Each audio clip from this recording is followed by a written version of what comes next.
আর্থিক সংকট সমাধানে আবারও আন্তর্জাতিক মুদ্রা তহবিল আইএমএফের সাথে চুক্তি করছে লেবানন। মঙ্গলবার রয়টার্সের এক প্রতিবেদনে এ তথ্য জানানো হয়। বৈরুতের এই সিদ্ধান্তটিকে লেবাননের নতুন সরকারের প্রতিরোধ গোষ্ঠীর সমর্থন থেকে সরে আসার ইঙ্গিত হিসেবে দেখা হচ্ছে। ধারণা করা হচ্ছে ইরান ও প্রতিরোধ গোষ্ঠীর প্রভাব থেকে বিচ্ছিন্ন হয়ে মার্কিন যুক্তরাষ্ট্রের দিকে আরও নিবিড়ভাবে এগিয়ে যাওয়ার সম্ভাবনা তৈরি হচ্ছে লেবাননে।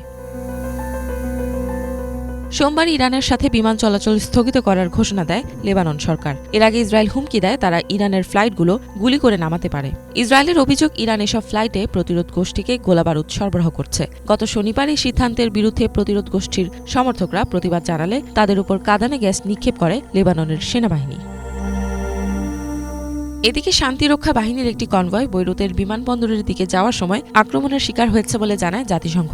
এই হামলার জন্য লেবাননের প্রতিরোধ গোষ্ঠীর সমর্থকদের দায়ী করা হয়েছে, তবে গোষ্ঠীটি এই হামলার সাথে নিজেদের জড়িত থাকার বিষয়টি অস্বীকার করেছে।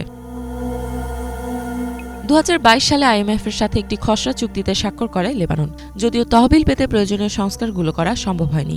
সে সময় সিদ্ধান্তের বিরুদ্ধে প্রতিবাদ জানায় লেবাননের প্রতিরোধ গোষ্ঠী অন্যান্য দলগুলো। শিয়া রাজনৈতিক দল এবং সশস্ত্র গোষ্ঠীর সদস্যরা দাবি করে লেবাননের অর্থনৈতিক পুনরুদ্ধার কেবল প্রাকৃতিক গ্যাসের রিজার্ভগুলো ব্যবহার করেই সম্ভব হবে, মার্কিন সমর্থিত ঋণদাতা প্রতিষ্ঠান দিয়ে নয়। 2019 সালে লেবাননের অর্থনীতি মারাত্মক সংকটে পড়ে। সে সময় দেশের স্থানীয় মুদ্রার মূল্য হ্রাস পায় প্রায় 98%, ফলে অধিকাংশ নাগরিক দরিদ্র হয়ে পড়ে। সে সময় রাজনৈতিক দলগুলোকেও ব্যাপক দুর্নীতির অভিযোগে অভিযুক্ত করা হয়। 2020 সালে একটি নতুন দুর্নীতি বিরোধী আইন এবং জাতীয় কৌশল ঘোষণা করে লেবানন সরকার।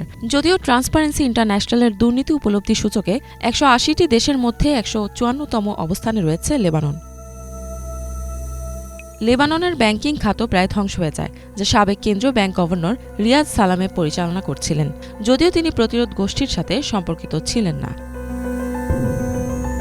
এক উচ্চপদস্থ মার্কিন কর্মকর্তার দেশটিতে সফরের পর আইএমএফ নিয়ে লেবাননের এই সিদ্ধান্ত আসে।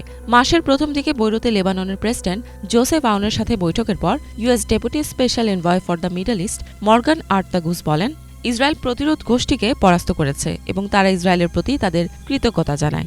গাজায় যুদ্ধ শুরুর পর যদিও লেবাননই ফিলিস্তিনের প্রতিরোধ যোদ্ধাদের সমর্থন দিয়ে মধ্যপ্রাচ্যের শক্তির ভারসাম্য পরিবর্তন করে দিয়েছিল। ইফাত জাহান, বাংলাভিশন।